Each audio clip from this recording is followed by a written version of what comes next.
Welcome to Seagull Eagle, the podcast where two rivals meet. A rivalry so raw that it should come with a health warning, just like this podcast. This week at Brighton, the Seagulls showed we can finally be consistent and proved a 2-goal lead is just a creative way of getting a draw. And this week at Palace, a dismal midweek Carabao Cup clash with Millwall ended in penalties. And in a twist that no one saw coming, the shootout didn't ruin our night. We beat West Ham away, we were fourth in the league for a while, and we're all nervously waiting for someone to wake us up. Plus, we'll preview a double game week for the Albion and a tricky home tie for Palace. This is Seagull Eagle. Hello, Andy. Neil, how are you? Yeah, I'm all right, mate. Not too bad. My throat's a little tight, so I might sound a little Barry White at the moment. But I thought you just had a little bit, like when you get a bit upset and your voice goes a little bit. You started early. Thought that might be what it was. Wow. No? Have you had a good week, Andy? It's been all right, yeah. It's been all right.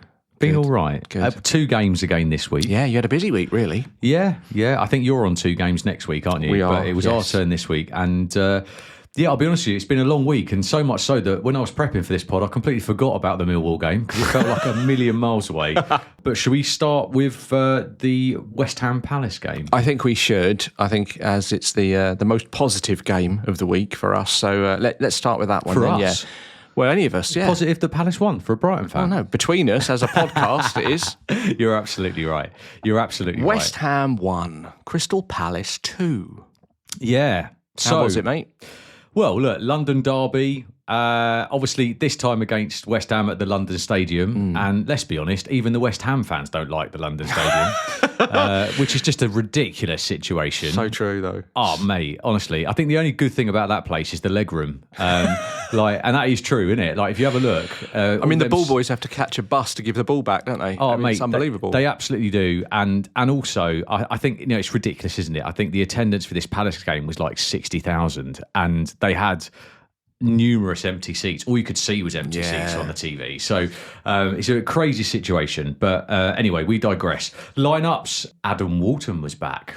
I noticed this. That's a little early, wasn't it? No one was expecting that, to be brutally honest, because don't forget, obviously, he came off injured just before the international break, just as he got called up for the international break. Yep. So, in essence, the irony of it all is that he pretty much just missed the international break, poor guy, after getting his England call-up. So, and he came back, and whilst he wasn't on top form, didn't look like a man who'd been, sat down with his leg up for 2 weeks, which was good. So he only missed 2 games, and great to have him back, especially because obviously Sarr is still injured, and my views on Sarr, which was Sarr is my preference over Eze, Kamada or anybody in that kind of attacking midfield role. Well, he fits the style so perfectly, doesn't he? That's the thing with him. Quietly cracks on, mate. Have you got any idea of how long he is going to be off for now? I think he's still out for a good few more weeks. Is it? Okay. Yeah, right. I think he's going to miss the Dynamo Kiev game, and I think probably early into next month, I think now. Yeah, okay. So probably after the next international break that comes around so quickly. Yeah, absolutely. Okay. Okay, so how did this go then? Yeah. These 2 games that I watched this week were not what I have now become known to class as a typical Palace performance, if that makes sense. I felt less comfortable watching them, less assured that nothing nasty was going to happen. Right, okay. And more frustrated, I think, than I have been watching your average Palace game over the last couple of months. And that sounds all very negative, especially when we're talking about positive result. You got 3 points. But that kind of isn't the case, though. But I guess what I'm trying to say is we did our job here, and we also did our job at Millwall, right? Yeah. But you can go to work, but sometimes it ain't pretty. Yeah, and these 2 games, for me, weren't particularly pretty, and it very much showed that we've got a different lineup, especially in attack, and that they're still bedding in. So explain to me this generally from a perspective of this game. West Ham obviously coming into this in terrible form. They're trying to scrape any sort of results together at the moment. What did the game sort of generally play out like? Were West Ham trying to defend and stay deep? Were they trying to go for it? What did it look like? It looked like a little bit like 2 teams who kind of... It was that ridiculous situation I felt in the first half where 2 teams who had the ball didn't particularly want the ball or feel comfortable with the ball. Yeah. And whilst I know that West Ham aren't typically your Palace or your Forest in that respect, they do play like that sometimes. And I think that it definitely felt like neither team felt comfortable in possession. And I think that's kind of what is probably the easiest way to describe that game, where it didn't flow beautifully. There was moments of brilliance where you're like, oh, yeah. Pass. Just not quite. Yeah, okay, I gotcha. And I felt like there was certainly a lot of our attacking players and a lot of the new ones coming in felt like it was their time to shine, and it clearly was not with the final ball. So anyway, look, we did our job though, and I think we just need a few more weeks actually to polish it off. But luckily, it hasn't gone to pot. I think we've just lost the cherry on top, I think is probably what I'm trying to say. I think, look, first half, we played well, and I think all in all really controlled the game. I think there was an early chance for Kamada. Pino was playing, and him and Kamada, I think, look, they created good chances in attack, but there was no final product in that first half. And I think my beef with Pino at the moment, bless him, he's in game 3. So he really hasn't had time to properly kind of get used to this, let's be honest, really complicated and thorough system that we play, right? Yeah, everything relies on everybody. There's so many levels to it.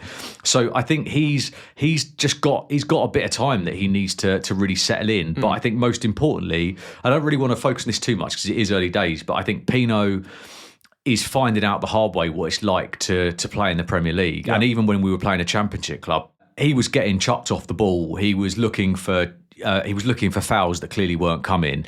I mean, he's still in his head. Like, you've got to realise as well, from an early age, he's been playing in the Spanish league. Yeah. Very, very He's been a one-club league. Man. Very different league, and the referees and everything around the games are very different. Yeah. So it's going to take him a little while to adjust, even if it's just around the diving or the strength that you need to have this sort of game in the Premier League. So it's going to take him a while. I think, it's that, funny enough, it reminded me because I was in the park this morning managing my kids' football team, and you see it so often because, they're 13-year-olds, but some of them are still 12 technically playing for this 13s team. Yeah. So you've got kids that are genuinely half the size of the kid next to him. Oh, sure, yeah. Is that what Pino's like then? And that is exactly what reminded me of that. I don't know, when my son was basically taking out the attacker who was half his size, and the attacker just went flying like a balloon across the park, and that was what it was a little bit like with Pino. Okay. He just wasn't expecting people to be that physical, that aggressive. Sure. So got a bit of work to do there, but skill-wise, great. He's just, if Pino had scored every goal that he had a shot on target for since he's joined the club, he'd have about 10 to his name. And that's the point. So he's been a little bit unlucky, but also I think he's just, we're not quite there yet. But no one turns up really ready to go. No, like you say, early days. Yeah. So that all being said, I think Mateta got us the early lead after what can only be described as probably a reasonable goal scramble from a corner. It was his third goal in 2 visits to West Ham. Not bad. Yeah. Right? West Ham then, I think, after that had a couple of reasonably good breaks. Chris Richards and Pino made 2 brilliant challenges, and there were some really good tracking back, and I think this is what I mean about this whole kind of didn't sit there as comfortably as I normally do, going, it's going to be fine. There were a few moments where in my head I was like, it ain't going to be fine. Yeah, we haven't got this. But then that final tackle still did come in. So the team spirit's there, but I think we're just lacking a little bit of the making it click sometimes. Then we got to half time. So Mateta, when did he score? Because he scored the first goal. What time was that? It was quite close to half time, wasn't it? Yeah. I think so. Well, look, 37 minutes. Yeah, that's right. Yeah, so it was, look, mate, it was 35 minutes worth of which way is this going to go, to be brutally honest. But it did look like we had the better bit of it. Got it. But it was like, is it going to be one of these games where we're just not going to score? Right, okay. 0-0, do you know what I mean? Which is what we had with Sunderland and all the others. So then at half-time, Pino was substituted, get this, due to a knee injury. Oh, see, I saw the substitution, but I didn't know why. Well, if I'm honest with you, bear in mind what I've just said, I thought that Glasner had done what he's done with some of the other players, which is, mate. Yeah, gotcha. Mate, you ain't playing the system, my friend. Like, you need to learn a lesson, which would be a bit harsh it as he was his star signing. What has actually been put to light now is that he's come off with a knee injury. Oh. Yeah. So he was going for an MRI today on Sunday. Sure. So we'll find out, probably I guess, in the next couple tomorrow. of days, yeah. But Glasner didn't seem to think it was too serious. More of a precautionary thing to come off. So he was replaced by Devaney. Okay, yeah. Who, whilst, again, from the under-21 team, this kid's We've on the way talked about up. him a bit, haven't we? He's a We've good said lad. he just needs the opportunity. He's had a few ins and outs with the team. He's had opportunities here and there, but and this kid's got some balls, right? Yeah. I mean, he steps up, takes the best penalties under the biggest pressure. He's scoring goals for his country. so how did he get on Saturday? Well, mate, when he came back in, it almost felt to me, and probably a lot of the Palace fans might disagree, mate, because you're missing the creativity of Pino, them nice moments, them wow, little flicks, all that. And then you put back on Devaney and also Lerma. At that kind of time, just after half-time, Lerma came on. Oh, okay. And them two players, just like they did at Millwall, just steadied the ship, man. They just... That was ship, by the way, just to clarify if anyone... so they steadied the ship. And they got that system flowing again. LaCroix had a good chance from a Wharton cross and absolutely batters the bar. That should have been 2-0, right? Then, from pretty much nowhere, West Ham get a corner. After a couple of half-hearted efforts and the odd break here or there, Jared Bowen got away from Wharton, and Wharton self-admittedly was my bad. Yeah. My fault. And completely unmarked. Obviously, Jared Bowen headed in the equaliser, which is a real shame because I did feel a little bit but also my head was that's probably going to happen because of the way we were playing. Very un-Palace goal to concede. If you look at all our goals that we concede, very rarely is it someone that we've just left wander to have a free shot. Anyway, the final 40 minutes saw what I believe to be a much improved West Ham side, where I think the stadium started getting behind them a little bit as well in there, which is a rarity in that place. And there was chances from both sides. I think it was a much more open game, right? It was gotta go for winning. It's funny you say that. I was going to actually say this. I've written it down that I noticed that myself, that because I've rewatched some of the game. Yeah. And you're right. As soon as West Ham, it was almost the worst thing that could happen for West Ham because as soon as they got the goal, tails are up and they were we're going to go for this, which obviously plays into Palace's hands. Absolutely. Because suddenly now the team that was going to sit back are attacking. And lo and behold, what happens? You've got gaps in behind for your counter-attacking style. So opened up all the spaces for us. It was such a weird sort of thing to happen. But ironically, the goal helped you play better. Yeah, it did. It did. And it was a goal that just so much did not need to happen as well. But And then on 69 minutes, a very unlikely hero emerged, Neil.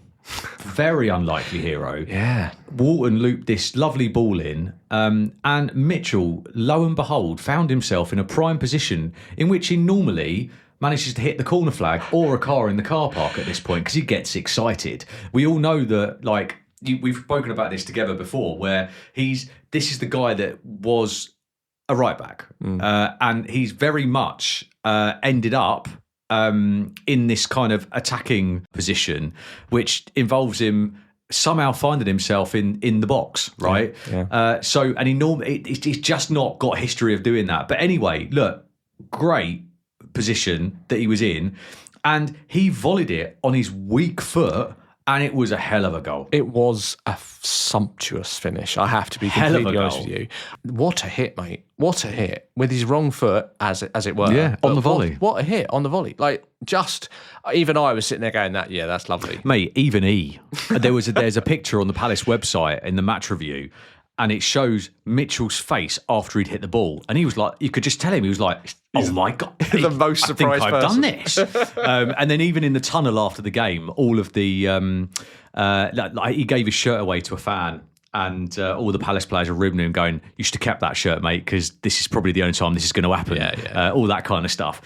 His first goal for us since May. And I'm really pleased for him because, to be fair, he's one of the most highly rated defenders that has adapted his positioning. And he deserved that because he's got himself in that position so many times. Yeah. And that's going to give him confidence now. So hopefully, and funny enough, in the second half, he nearly got a chance to do it again, but he reverted back to type and ended up in the car park.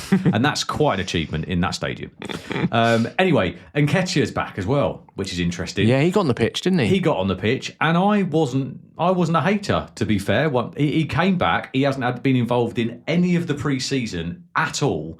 And I thought he looked quite lively. He kind of played behind the attacking positions. I was going to say this. An attacking midfielder. That was what was interesting, I think, because actually, rather than replacing Mateta, he was playing with Mateta. And I think that's a very different position for him in a good way. I think that uses his skills better. Yeah, I wasn't a hater. The only thing that I picked up on immediately, in which I think I had a cup of tea in my hand at the time and only threw it at the television, which was like, guess what? He was on for 5 minutes, and what did he do? Got into the best position ever, offside. And you're like, dude, you're a professional, man. Like, you've been on the pitch for 5 minutes. I promise you now, you watch a game with Nketiah in it, he's offside. If he plays a full 90 minutes, easily offside 2 or 3 times a game. And you're like, how is that a thing? Do you know what I mean? That's not How good. is that a thing? But anyway, we held the lead. Secured another 3 points on the road, which is wonderful. And as I said earlier, it just didn't feel quite as simple and structured.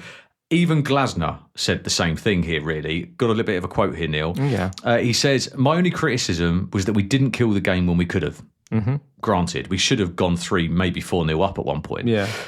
There were many positives to take, but still a lot of potential, and that's good. We deserved the win, and we could have made it a bit easier. Which I guess plays into what I've just said, right? Yeah. Which is, it could have been, a lot easier. As for West Ham, Neil, I feel like they kind of helped us here. I mean, when you do a protest with 3,000 people protesting before the game, the team are under a little bit of added pressure there. Potter's only he's only won 6 of his last 25 matches in charge, right? 6 out of 25. And obviously the Palace fans, and this is awful, right? Because I'm not all for this whole kind of whole crowd against one person thing, but there was a little bit of humour in this, which was like the Palace fans were chanting, "You're getting sacked in the morning" to Potter, which I always find a bit like, it's a little bit much because that's someone's career. Yeah. And then, of course, the West Ham fans joined in. They joined in, Neil. So you got the whole stadium from both sides. That's when you know, mate. I mean, wow. And of course, look, as for Palace, here's a fact for you, which will make you laugh. Yeah. We've now won the same amount of games at the London Stadium as West Ham have. It's a good stat, isn't it? We've won 2 games in 2025, as have West Ham. Just so bad. I know, mate. It's awful, isn't it? And just Palace and Liverpool remain unbeaten because I believe Chelsea lost. They did, yeah. Man United beat them this weekend, so it's only 2 remaining. 2 remaining, and obviously that stat could take an absolute battering one way or the other because Liverpool are up next for us at home. And I know you hate this stat, mate, but I feel like it's going to keep going, isn't it? Well, hopefully. You got to talk about it. I don't believe that the media and everybody else is really giving this the credit it deserves, because I think it's like 17 matches unbeaten now in all competitions. And to make that stat even more impressive, something that I didn't realise, we've only conceded 11 goals in them 17 games. Yeah. I mean, it's utter madness, mate. And as I said, 10 of them 17 games, Neil, were not pretty, but that's how you progress, isn't it? That's how you win things and you get up there. And obviously, I'm aware that things change and potentially have changed since we're doing this podcast. We were 4th in the league after that win. I believe we've now dropped down to 5th because of Bournemouth's they got a point. Result. Yeah, that's right. So you're 5th on 9 points behind Liverpool, Arsenal, Tottenham and Bournemouth on 10. And it's mad. So you think about that. We went to the London Stadium and we were on the coach on the way home in the Champions League spaces after 5 games, mate. It's insane. It's absolutely insane. So great day to be alive. Lovely for Palace fans.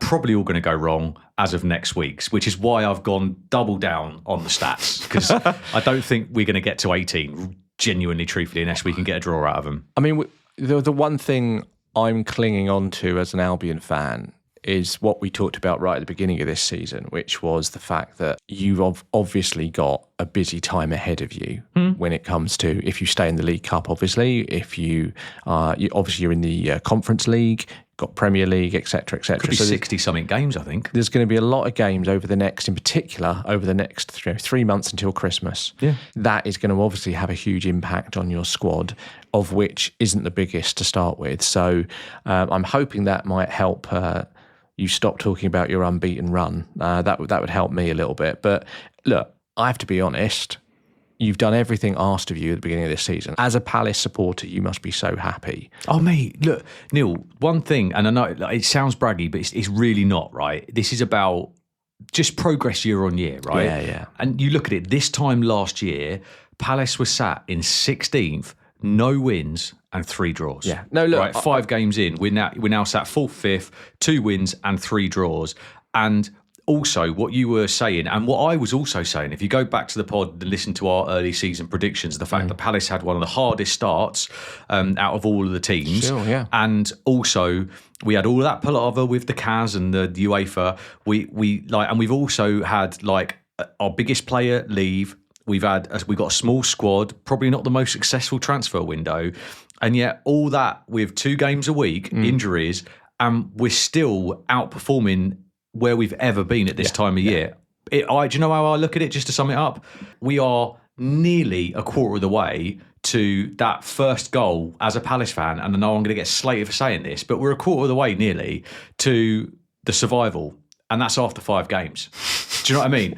Because we're going to need that banked when it starts getting hard over Christmas and no one's fit. And so if it continues, brilliant, but I look at it as the contingency bank is being filled up right now, and that is a great place to be. Yeah, that's a really good way of looking at it, mate. Yeah. I'm so pleased for you. I know. And anyway, Brighton fans, you can listen again now, and we're going to talk about your day out now. Oh, in fact, it was at home, wasn't it? It was. Yeah. Back at the Amex, back at the fortress that is the Amex. Well, it is, isn't it? Well, it's not bad. Yeah. No, actually, to be fair, I shouldn't make fun. We're pretty okay at the Amex. You told me a stat, actually, didn't you? Well, you've lost. You're unbeaten in 7 games at the Amex, and that was something. And again, it's not a dig, because obviously I sit here and listen to you kind of get a bit annoyed sometimes about all this. So I kind of thought that you had lost a few more games than you had. But no, you're unbeaten in 7 and you've lost 1 in 10 games at home. The last game you lost, do you know what that was at home? Go on. Villa 3-0, and that was in April, mate. Yeah. I mean, that is technically a fortress, isn't it? Yeah, look, we do okay at home. We really do. And to be fair, going into this game, I mean, I even said it last week, I wasn't expecting too much. I didn't know what to expect, but I also, the way we've been playing and everything that we talked about last week, I was thinking, well, Spurs are on a bit of a high. They're doing really well. I mean, I'd be really happy with a point, I was thinking to myself. You did kind of say that, to be fair, I did. Didn't you? Yeah. I would be happy with a point. And therefore, I should be happy, Andy. I should be happy. Yeah, don't spill your coffee. I should be happy because we drew 2-2, and that's not a bad result against Spurs in the bigger picture. The result's all right. It's the way round it happened that brings the sour taste in your mouth, I guess, isn't it? It does. Do you know what I mean? But yeah, more than that, actually. And I'm not going to harp on about the 2-0 up and we end up drawing 2-2. I've talked on end about it last season. It's been a similar thing that obviously keeps going. So I'm not going to keep going on about that. We all know what the problems are, and it doesn't seem to be getting any closer to solving it. So that's that. What I would say, watching that game on Saturday, it was one of the strangest Albion games I've watched in a long time. And I know that's a strange thing in itself to say, but what I mean is the game, we were 2-0 up after, I think it was 30 minutes, I had no idea how we were 2-0 up after 30 minutes. That's interesting. Because it didn't feel like we'd deserved to be 2-0 up. It felt very different. And let me go into it a little bit, right? So let's just rewind for a second and just talk about the lineups, okay? So just to give everyone a really sort of clear idea, Maxim de Kuyper obviously got injured last week, getting pushed into the hoardings and stuff. The good news was that he wasn't as badly injured as first thought, and he was touch and go as to whether to make this squad. They decided just to leave him, give him a week off, so he should be back next week. So that's one good thing. In his place came Ferdi Kadioglu, who replaced him last week. So Ferdi got, I think, about 85 minutes. That's really good, and he was my man of the match. I thought he was excellent, specifically against Mohamed Kudus. On a one-on-one sort of defending perspective, I thought he was really good, and he was really good in possession. So that's a bonus from my point of view, and that was one of the big changes for the lineups. The other changes were Jorginho, Rutter and Gruder. They basically did what they did at the end of last season in playing sort of like 2 false nines up front.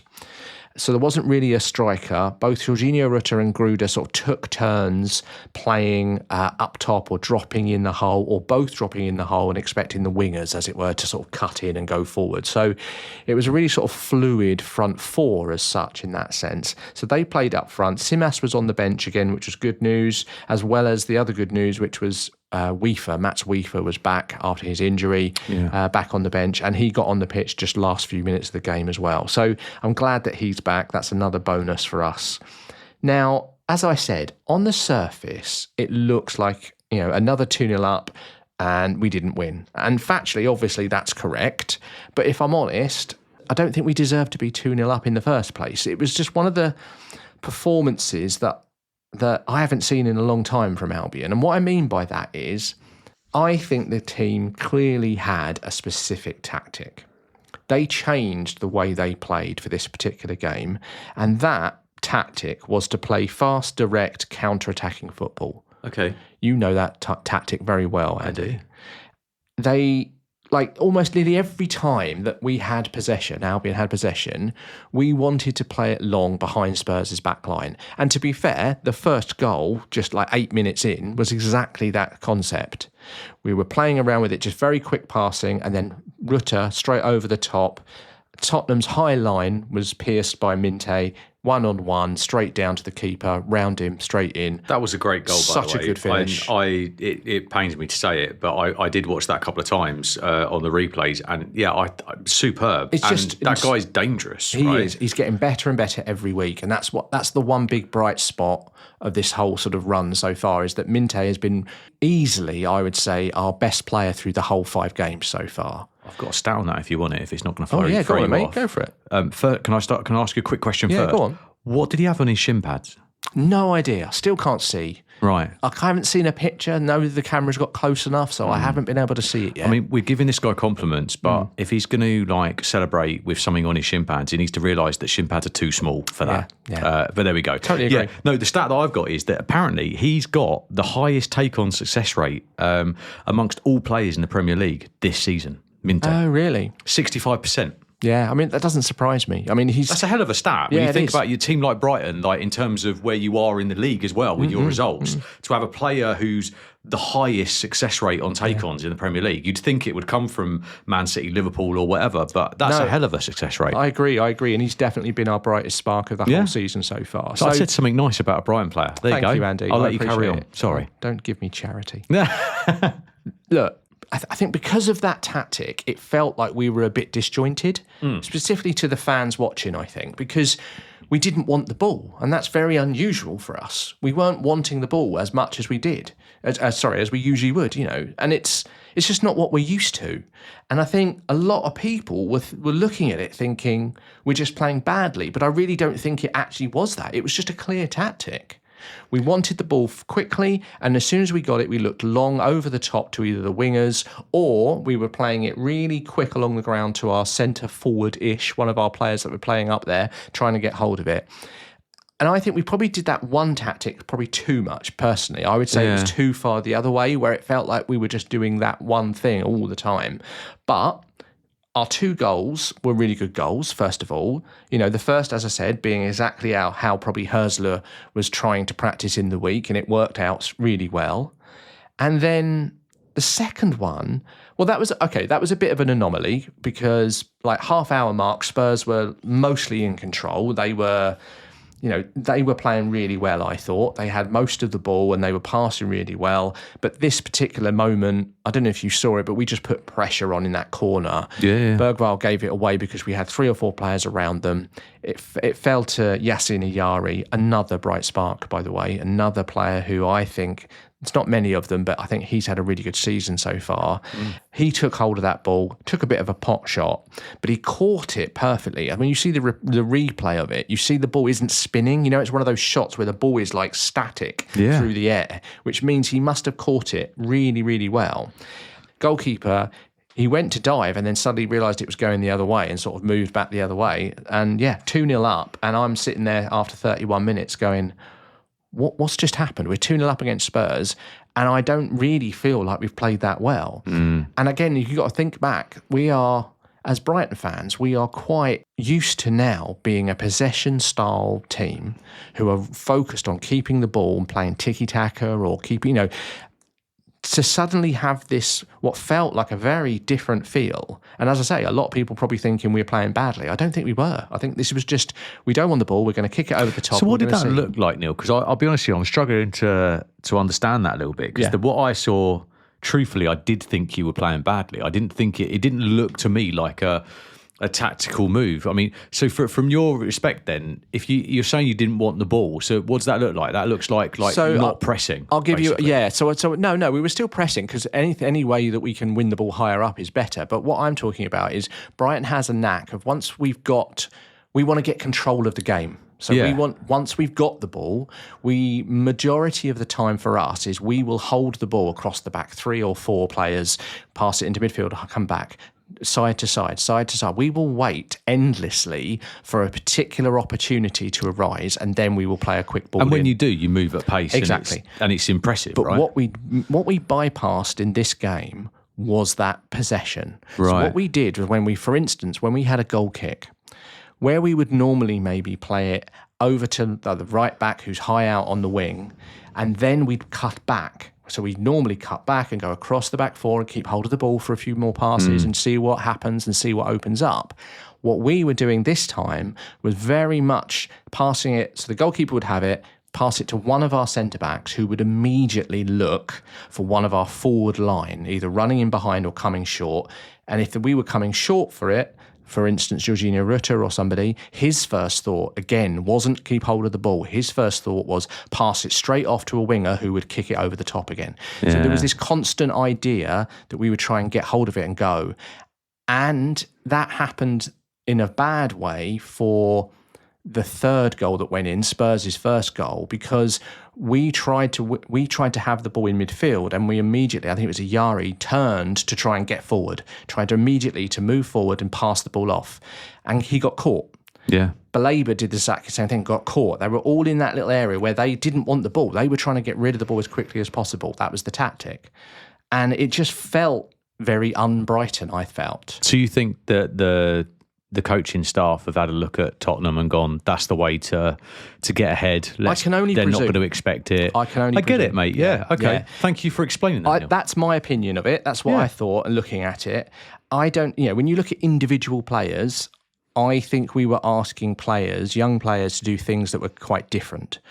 And so there was going to be a little bit of a hit and miss with certain things. Like, don't get me wrong, there are ways that we play, Hursley plays generally, there are instances of quick play, of instances of long ball, but this seemed to be literally every time. Yeah. So it felt a little bit disjointed, as I said. Look, we go in at half time and we're 2-1 up somehow, right?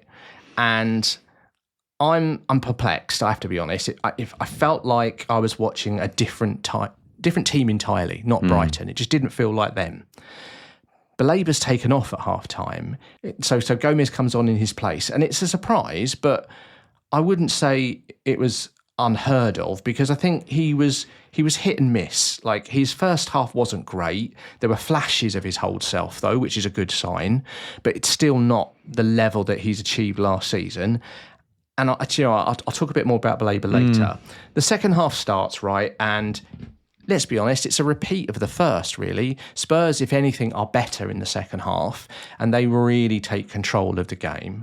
We can't really get a handle on it at all. And Spurs are making more changes and getting more and more attacking. So they're bringing even more of their better players back on, because they swapped a few out because they had the Champions League on the week, in the Wednesday. So he brings on like Xavi Simons, he's brought on Johnson. There's quite a few attacking players on the pitch now, and we're getting a little bit overrun. So it gets to about 75 minutes, I think. Hursley brings on Coppola and Welbeck. Now, so what he's doing now is he's changing the shape again, and he's going 5 at the back. And it was a real solid 5 as well at the back. And he's putting 2 in midfield and then 3 up front still. He's still trying to keep the wingers going up front. And, it was okay. We had a couple of out balls where we tried to get it out and we tried to sort of get an opportunity from it, but nothing really happened. And we're sitting there with this back five and we're just letting the pressure push on us. But to be fair, Spurs didn't actually create tons of chances in that last 15, 20 minutes. So it sort of worked. Now, people will laugh at me for saying that because obviously they scored. But what I mean is when you look at the actual overall play, the tactic wasn't a bad tactic. I get it. The intention was there. Yeah, but we just didn't account for Van Heck getting a deflection off his knee and it going into the net. Oh, it was a good goal, to be fair, from Van Heck there. I mean, technically he scored 3, right? I mean, if that was the other end, that'd be great reactions. It was a lovely finish. Yeah. So, they get the equaliser. If that hadn't have gone in, I still think it would have been an undeserved 3 points. Don't get me wrong, I would have taken it. But a point is a point, and we move on. It is a frustration, of course it is, Andy. And I don't know where to start, really. Look, yes, I'm disappointed. Yes, we lost a 2-goal lead. Would have taken a draw before the game, so can I be that disappointed? Just from a Palace's fan perspective, yeah, definitely go for it. I was keeping my eyes very closely, Neil, on your game. I saw that you were 2-0 up, and I was thinking, how the hell? Obviously, bearing in mind I wasn't watching your game, right? So I was thinking, 2-0 up, this is interesting. And then when I saw Tottenham get that goal back, the first thing in my head was, there's no way they're going to keep hold of that lead. And I don't know why, but my brain, and I've got limited knowledge on Brighton compared to you, right? But what you've taught me from this podcast was that Brighton don't keep hold of that lead very often. No. And if there's a goal coming back, in my head, that was how it was going to finish, actually. And funny enough, the media and the reviews that I've seen online of that game, Match the Day, all the other bits and pieces, I think the general consensus was that Tottenham would have been a bit hard done by if they hadn't got something out of this game. And that actually probably do feel quite hard done by even with a 2-2 draw. Yeah. But we all know that that's not quite how it works out. So, one question though, Neil. I heard at the end of that game, when I watched the replay, I heard boos. Was that the Tottenham fans? I didn't hear boos. Or was that the Brighton fans? I have to be honest, I didn't hear boos. I think there was obviously a little bit of a groan just right at the final whistle because it was like, oh, right, okay, we have drawn. But I honestly, no, I didn't hear boos. Not trying to create a story at all. Maybe go online and listen to the review again, because there was it wasn't like a West Ham boo, but there was a considerable amount of discontent. I mean, if there was... It could have been the Tottenham fans. No, I don't think it was them. I don't even think... If you did hear them, it wasn't many people. Maybe they were just right by the commentator. I don't know, but it wasn't. It didn't feel like that. I think people are obviously frustrated and they're a bit upset. Yeah. I think some of the biggest talking points that I've seen after the game about different things are 1, belabour, and 2, Herzler, and just generally, what are we doing? What's the overall plan? How are we going to play? All that sort of stuff, which I don't think we've got time for now. But let's talk about Belabour then, because he was subbed off. Yes. And the general consensus was he was subbed off for a reason, that he didn't particularly hit the heights that he's hit before. I think you referred to that. So what is going on with this guy? Well, we talked about it a little bit, didn't we, last week? And I thought that maybe Herzler was sort of giving him a stick rather than a carrot and sort of saying to him, look, come on, you got to do this, you got to do this. Now, interestingly, after the game, obviously Fabian Herzler was asked about Belabour, and there was quite a long... For anyone that wants to read it, I would suggest you go to, I think, the Evening Argus, the local paper online, has a really good little article about it and has all of the quotes in full. But let me give you a couple of the quotes, which I thought were quite interesting. So Herzler says, he's a very young, talented player. He needs help. He needs support from us. He needs the right environment where he can grow. He tried everything today. He pushed, but he only had 45 minutes in his body. That's something we have to accept. It's something that we can't feel, i.e. how he's feeling. We can't feel that. Why he's only playing 45 minutes, we don't know. I think it's very important to understand that he's a young kid. He needs support from us, and he will get back to his shape he will get back to his shape where he was. But we need to be very patient with him.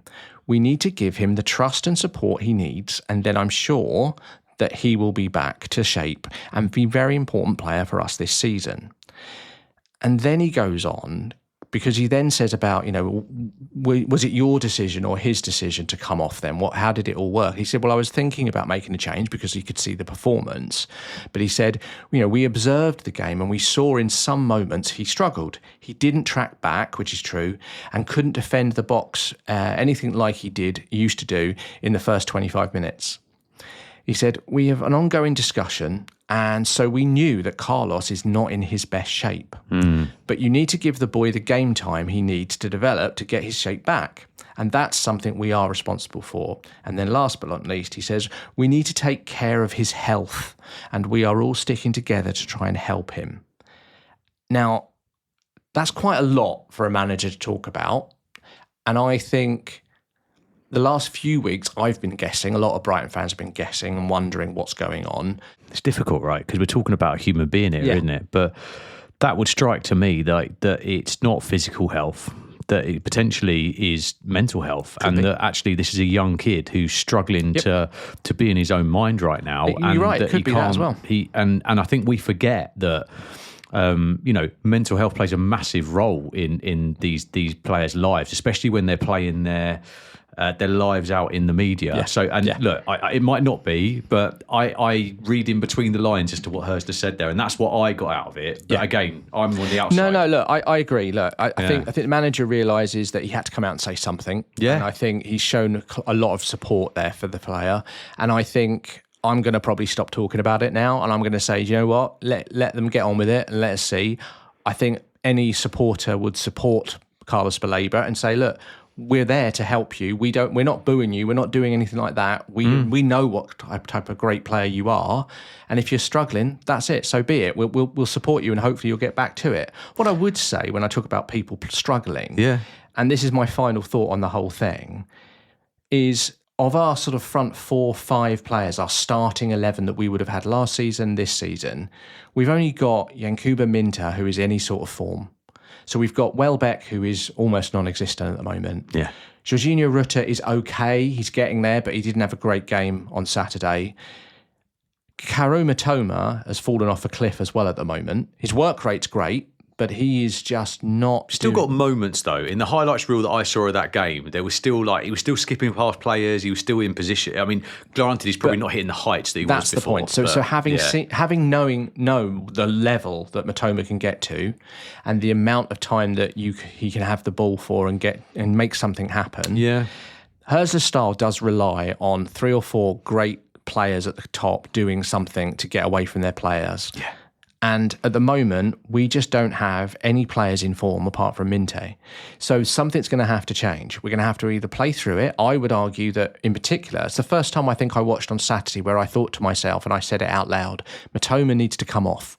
Mitoma needs to actually get off that pitch, rest up, do something different, change his perspective, whatever. Yeah. We need to be able to have somebody else in that place. Tommy Watson's on the bench. You've got to give him a go at some point. So, look, we'll see. But there are 3 or 4 players in that attacking side of our team that are just not playing well. And it's all happening at the same time, including Baleba now as well. And, it's a rough time for us, but we still got a point. And we've still got 5 points. Yes, it's not a great start. There's 6 teams that have had a worse start. Exactly. I still don't have any concern around sort of the dreaded R word or anything like that. Mate, you're 5 games in, Neil. Yeah, exactly. Do you know what I mean? I think we've just got to be a bit patient. And at some point in the next few months, I'll sit down and I'll talk a bit more about Hurst's tactics in a bit more detail, because at the moment I'm still not sure if it's working or not when you've got so many players, individuals that are just not in form. So look, that was it. Spurs 2, Brighton 2, we move on, we took a point, and that's just the way it is. Neil, I still say Brighton 2, Tottenham 2 is a good point for Brighton, as that would have been a good point for Palace if it was the other way round. Yeah. So I don't think there's any reason to be annoyed about that at all. Okay, mate. We'll take a break there. We'll see you in a mo.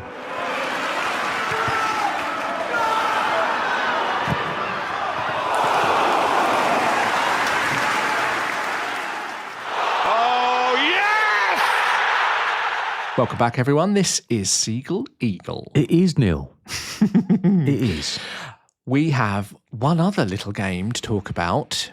the one that I've completely forgot about because it felt like a million years away. Yeah, but officially it was a double game week. Was it last Tuesday? Yeah, Tuesday night we kicked off our Carabao Cup campaign. Yes. We finally got involved in that competition. It was a London derby against Millwall. The Millwall. Yes, it was. Was there any kung fu kicks this week? No, there wasn't. But, I mean, it was a pretty feisty one on the pitch, though. I'm surprised more people didn't come out of it injured, to be fair. It's always, I mean, they were...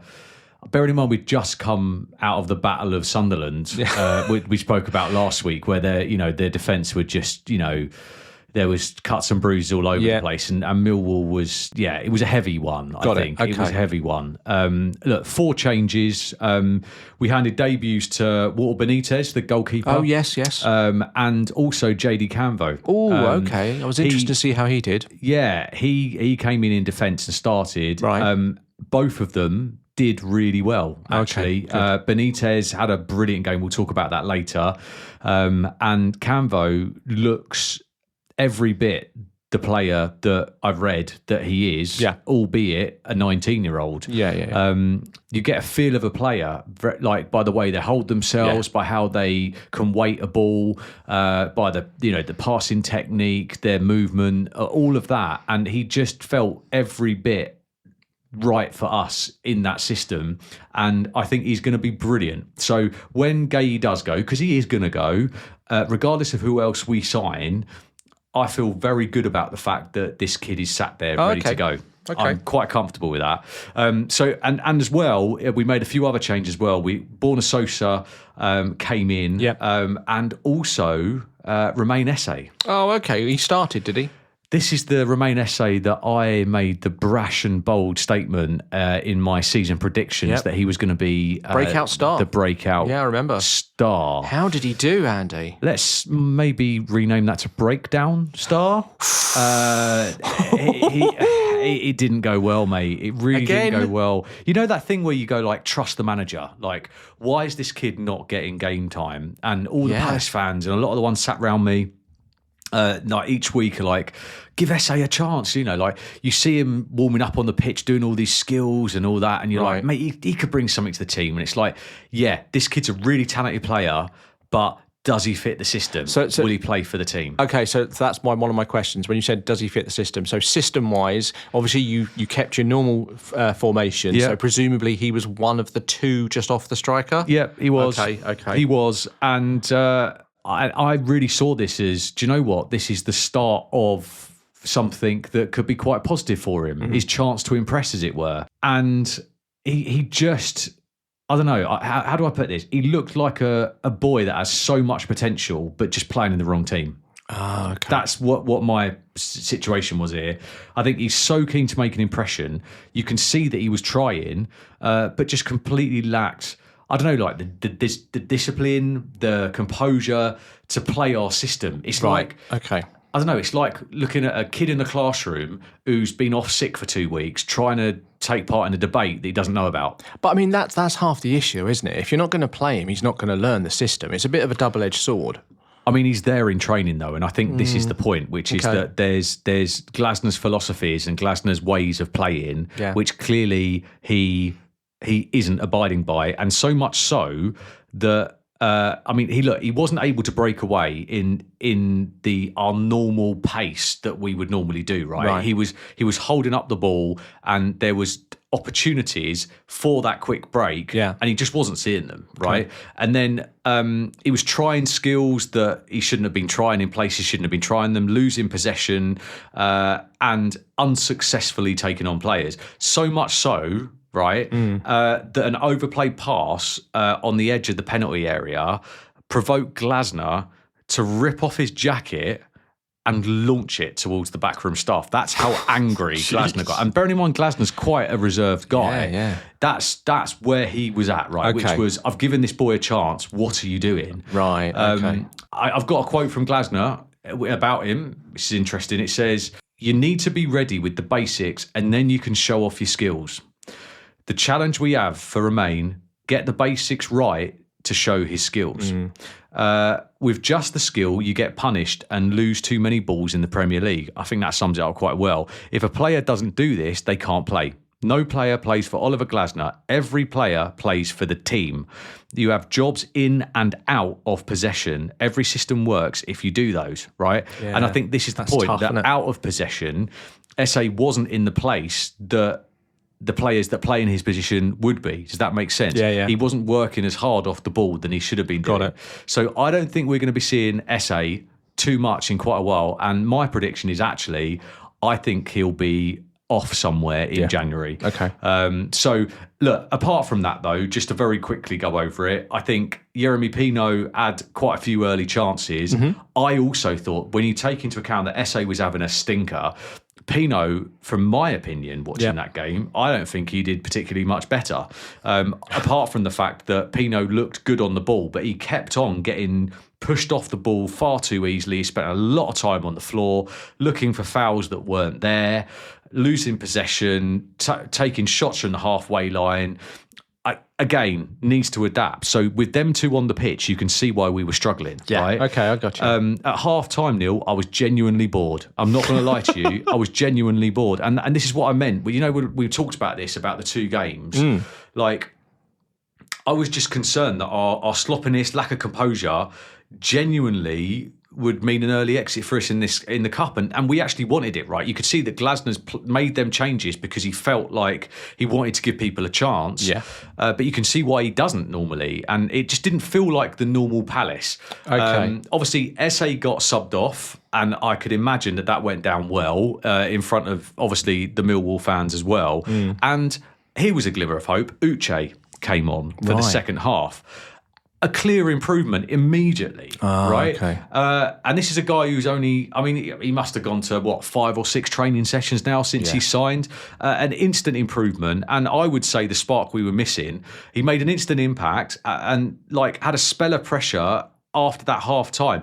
He won a few set pieces, a few attempts on goal. He just looks strong. He looks threatening, and also, you don't mess with him. He's a big lad, right? He's a big lad, but he's also got the skill and the pace to go with it, which is what I like. Very Mateta-esque, actually. Sounds like a fun player to watch. Mate, if you can imagine Mateta that could also play really strongly in that attacking midfield position as well. Right. You've got someone that could play as Mateta and hold that ball up and make the break, but also supply Mateta. I think we've got a good sign in there. Okay. Anyway, look, after a couple of close shaves from Millwall, it was Palace that took the lead with a Chris Richards goal, which was kind of like a rebound from a corner. Nothing particularly special. I saw that, I think I didn't particularly celebrate that goal. It was more of a relief, actually, Neil. You know where we're at, right? Because I was so bloody bored, mate. I was like, what is going on here? I think, it looked like we were unconvincingly heading towards the next round, which I, to be fair, was quite content with, given the run of fixtures. Didn't quite go to plan, though, did it? And then, of course, in the 91st minute, Ryan Leonard made it 1-1. Then we seemed to perk up a little bit, even though there was a late run from Millwall. The defence held up, right? They did hold up. But with seconds left, Mateta was 6 yards out, Neil. 6 yards out. It just needs to tap it in. It surprised me, I have to be honest. I didn't expect that. For all the world, that ball goes to Mateta. Of all the players, I was expecting that straight in the net. I was already celebrating because I saw it happening. Yeah. I was already up and I'd sit back down again. I was celebrating once he missed. It was quite funny. Well, look, penalties it was, right? And here's the truth. I sat there with my son and I said to him, I was like, prepare yourself, mate, because I didn't feel like we had the momentum going into that penalty shootout. I really didn't. And then obviously we lost the toss on the penalties. It went that we were doing it, although it was in front of our family stand, there wasn't a particularly large amount of people in that family stand. And obviously the Millwall supporters were right down that end as well. So, look, we won't go through it all, but what I will say is that we redeemed ourselves heavily, and Benitez, in his debut for us, had an absolute blinder. He saved 2 penalties. Bearing in mind, he'd already had a decent game anyway. Yeah. And then, of course, we had, Mateta, Richards, Devaney and Kamada all scored what I would class as genuinely convincing penalties. I watched the penalty shootout and I was annoyingly impressed by the quality of the penalties. One interesting fact here is that Benitez had that game-winning performance, saved 2 of the penalties, did it all with a dislocated finger. Oh, really? I didn't know that. He got injured during the game and he went down. Don't quote me on this, I can't remember the exact time in the game, but it was somewhere during early second half, right, the medics came on, did that whole "are you all right" thing, and he's like, "Yeah, I'm all right. I'm going to carry on." Blah blah blah. Didn't think anything else of it. Got to after the game, and then we found out he was injured with a dislocated finger. And he played through the whole. So them saves he made. Imagine getting hit by a ball with a dislocated finger. Yeah. But I mean, what a hero. So I think, look, all in all, truthfully, one of our worst games. Not as bad as the Fredrikstad game, but as we said earlier, mate, it doesn't have to be pretty as long as the result goes your way. Yeah. I do believe we I don't know, we got some kind of buy or pass from the gods that night, but it would have been an embarrassing one. It really, really would have been. But we got through it, and I think our experience paid off. Here's to the next round. Do you know what the most exciting part, being a football nerd, do you know what the most exciting part of watching the Palace Millwall game was for me? Go on. The corner flags. Now, I've heard about this. Yeah, go on. It's the first time I'd noticed. But yeah, being a football nerd, right, the corner flags at Crystal Palace at Selhurst Park are now triangular. Yeah. The flags themselves are now triangular. They are not rectangular. And there's a reason for that. For anyone that doesn't know, it's not a rule as such, it's a tradition. And the tradition is that all corner flags should have rectangular flags on the top of them, unless you win the FA Cup. And if you win the FA Cup, you have the right to have a triangular one. It's just like a little thing. It's a little quirk, isn't it? It's like when international teams win the World Cup or something, they put a little star or something on their shirts and all those sorts of things. Yeah, you get triangular corner flags. And I noticed that Selhurst Park now has triangular corner flags. Yeah, and it's a lovely little thing. It just reminds you every game. Mate, it's such a lovely little thing. And there's very few teams that have got that, which is just something we can always hold on to. I don't know whether, can you keep that now? Yeah, that's it. You won, yeah, that's it. And that's what I'm saying. It's just a lovely little memento of this situation. So every time we see it go flying on the boot of Mateta. By the way, he kicked a corner flag at West Ham and didn't get booked, which was a relief. Did the corner flag fall out? No. That's why he didn't get booked. Because it was put in properly. Let's hope that we end up with an additional Seagull Eagle day in the next round. I mean, that'd be brilliant. Because, by the way, I think Not the next round, the final. Oh, I mean, that'd be even better. Wouldn't that be amazing? A League Cup final. Crystal Palace. I do believe that Albion. One of the official Seagull Eagle days, it was announced this week's got moved. Oh, I did notice that, We'll have to talk about that nearer the time. There you go. Yeah. Okay, well, look, you're through to the next round. Brighton are yet to play. So we've got Barnsley on Tuesday evening of this week coming. Would that be the Barnsley nil that are sat 6th in League One? Correct. Should be an absolute breeze. Absolutely, it should be, yeah. Did you not listen to the first 40 minutes of me talking on this podcast? Yeah, mate, we just struggled with Millwall, so come on. No, look, it's obviously not going to be easy because it's away. Any team playing away is going to be more difficult than you expect. But I think it's going to be tougher than Oxford, ironically. I really do. Barnsley are in pretty good form. They've had a pretty good start to the season. But, of course, I expect Albion to win. They expect to win. The thing is, it's a cup final for them, innit, though? I know it's not, but it is, right? The big boys come to town, and don't forget, for the teams in League One, right, the cameras come to town. Yep. So it's going to be on TV to impress. Absolutely.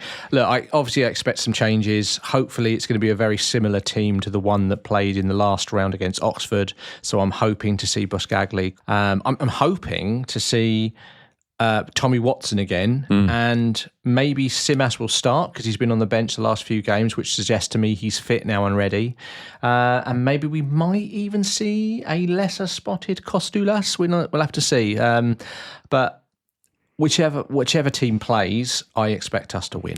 Dare I ask you, Neil? Go on, mate. Can I have a score prediction, please? For that game? For that game. I think I can't see us keeping a clean sheet because we haven't kept one this season yet, apart from the Oxford game last round. And Oxford were clearly the worst team I've ever seen. So I'm going to say 3-1 to Brighton. Do you know what? That is ridiculous because that was what I was going for. And I'm not even joking. 3-1 is what I think will happen. And I don't think it'll be too much of a test for you. We will see. Good luck to the Albion. Then we've got the two games, the Premier League games, next weekend. So we've both got nice, easy games. All I can say, Neil, is I don't think that next week's podcast potentially could be quite as chirpy as this one. So you've got the champions. But you're at home, aren't you? You're at Selhurst Park. Yeah, I'll be going to it. So it's Liverpool Palace, or Palace Liverpool, if we did say it correctly. Yep. But I think, look, one positive for Palace is it's the first week, for as long as I can remember, that we haven't got a midweek game. Yeah. And I know that, as Glasner says, that is a positive in terms of that we're playing midweek games. You can't see it as a negative. You can't moan about it. It's the reward. However, the reward for us this week is that the players get a bit of a rest. And I think that's why Mateta's, potentially not firing on all cylinders, all the other bits and pieces. So hopefully that extra bit of respite will give us a bit more of an edge and give us a bit more to focus on. I think the other way to look at it is not just about the players' performance, but it's also about the fact that you've got a whole week to focus on the tactics for that one game, as opposed to trying to, work out 2 games in that period. Do you get what I mean? You can focus on it. I do. And I think the other thing you need to consider is, if you remember right at the beginning of this season, Liverpool started their campaign with Bournemouth. And Bournemouth, big counter-attacking team, they almost got a point. They almost got 3 points. Yep. They played really well. And that type of style is exactly going to be what's happening on Saturday with you lot. So, and they don't normally do particularly well against us with that style. Don't forget, obviously, we did technically beat them, albeit at penalties, before. So all I would say is I think the other thing you need to consider is the fact that Liverpool have got a game this week, like Brighton have. Yep. So they've got Southampton in the League Cup, and they'll want to win that, obviously. So there will be a few tired legs out there come next weekend. Yeah, and look, I'm not being doom mongering about it. I'm not being negative about it. I just think, like when you go on one of these wonderful runs, and it's a run beyond any Palace fan's dream right now. Yeah, right? Of course. And you just I've been looking at this fixture list, Neil, and I've been going, Liverpool's coming up, because you just think, and let's be honest, right? You come out of Liverpool with a draw, and you celebrate it, right? Yeah, that's absolutely. where we're at right now. Yeah. So what is your prediction? In my head, I would love the dullest, most boring, crappiest 0-0 draw that I've ever seen. And I'm quite happy to fall asleep during watching that game. I don't care how bad it is, as long as we frustrate them and don't let any of them ridiculous multi-million-pound superstars get through our back line. I'm quite happy. I'm looking forward to it, but I'm also dreading it. Bearing in mind, Sar's out, Pino's out, so I would imagine it's going to be Kamada and Devaney. So if you think about from our perspective, creativity, whilst Kamada is getting better at playing them balls through and weighting them and all the other bits and pieces, we've lost a couple of our playmakers there, bit of creativity. So I would say a 0-0 draw or a 1-1 draw. What do you think is going to happen? What's your prediction? 1-1. 1-1, okay. But just bear this in mind though. If we win... Oh, God, here we go. No, if we win. Yeah. Not saying we will. I've just explained that I think it's going to be a dull draw. If my maths is correct, and it might have changed since the game this afternoon, that could put us in second, potentially third. Yeah, absolutely, yeah. If everything else goes our way. And wouldn't that be a nice podcast for you to compete in with me next week? Oh, I don't care, mate. 6 games in, I don't care where you are in the league. It only matters when it comes to the end of April, doesn't it, really? You're absolutely right, but not if you're in that position. But yeah, no, that would be lovely. But let's see what happens. Okay. You're away at Stamford Bridge. Stamford Bridge, where we've done so well in the past. Is that sarcasm? I genuinely don't know, mate. Yeah, okay. Well, last season, we lost 4-2 there. Crazy game. It was 3-2 in the first half. It was a really crazy game. But look, to be honest, against Chelsea recently, in recent history, at home, we've done really well. Last season, we beat them 3-0 at home, and that we played them in the FA Cup last season at home as well and beat them 2-1. So we've done really well. Away, a little bit harder. So 4-2 last season. Season before that, 3-2 we lost. They're relatively close affairs. They're relatively high-scoring fixtures, though. Open in that sense as well. But the way we're currently playing, I honestly don't know. I can't. It's really difficult for me to sit here and predict. Whereas you've got such a stable starting 11, you know your formation, you know the way you play, all that sort of stuff. It's, the Spurs game this weekend has tossed up the idea that we might be now counter-attacking team suddenly, or we might. I just don't. I don't know. I haven't got a clue what we are at the moment. So, if everything's equal and we play in our usual style, our traditional style, let's call it that way, I think it will be. I think there'll be goals, and I think, though, that we will probably not get anything from the game. I would be incredibly happy again with a point if we get that. I think the worry is that. My last point on this is that the worry is that we are currently, not that I'm worried about the league position, but if you think about the points that we have rather than where we are in the league, we have played 5 and obviously we've got 5 points. Yeah. Not great in that sense. So if we have played 6 and we've still only got 5 points, then that's going to leave us pretty much down the bottom at the moment. And again, I'm not worried about from a perspective of right now, it's more a mentality and what that does to people. No, of course. I mean, this time last year, you were sat in 7th with 9 points, 2 wins and 3 draws. Right, okay. If you look at year on year. So and again, look, we're talking small margins, right? You're 4 points away from where you were this time last year. So you put it in perspective, it's like, come on. 2 weeks worth of good form, and then you're on the opposite end of the table already. It's 2 goals difference basically. We don't let one in against Fulham, exactly. And we don't let one in own goal against Spurs, and suddenly we're in a completely different position. Oh mate, you look at it from Palace perspective. If that goal hadn't been disallowed at Chelsea, we'd be sat in second now. There you go. Mad. And that's where we are at this moment. And so there is no reason for me to get too upset or too frustrated. And I have to be patient, and I beg Albion fans, they're usually a pretty level-headed lot, most of them, I beg Albion fans to be patient. We've got to see this out and see where we get to, because if we can get our good players firing, then who knows what will happen. Yeah, and do you know what is wonderful, right, is that you look at the Premier League at the moment, you look at who's down in the bottom 3, right, just to kind of summarise here, I think it's going to be a hell of a season, mate, because I think there's going to be some interesting teams that are threatening for that drop as the league table goes on. I think the relegated teams seem to be doing very well and playing the big boys well. Yeah, Sunderland currently sitting 7th, mate. The ones that I said were doing well. Unbelievable. It's mad. And then you've got some big boys like West Ham, who are... Villa. I mean, Villa, have they scored yet? Yeah, they scored 1 today on Sunday as we went to recording. I missed that. Yeah. Okay, but I mean, that's the thing, you see, and this is what I think is just going to make for such a wonderful season this year, because whilst it's funny now, it won't be funny for them later on in the season as it starts getting closer and you get to the point where the likes of Villa and West Ham can get relegated, and some of them, like the teams that have come up, might end up in the top 10. I mean, Christ, you just don't know, right? It's going to be a hell of a season. Exactly. And we're going to be here every week, mate, talking about it. Can't wait. Absolutely. And neither of us are involved in a relegation fight quite yet. So that's what we've got to hold on to right now. So, look, there we go. That's it for another episode of Seagull Eagle. Thank you so much for listening. I don't know how you do it, literally. Just press the button, mate. It's easy. You press play and it works. Make sure you follow the show so you don't miss the next episode when it drops. And we'll be back next week, of course, to review the Brighton v Chelsea and the Palace v Liverpool. And don't forget, find us on TikTok, Instagram, Facebook and X. Interact with us because we want some friends. And also search Seagull Eagle and get the conversation started. You could drop us an old-fashioned email if you want at seagulleaglepodcast@gmail.com. We'll see you next week.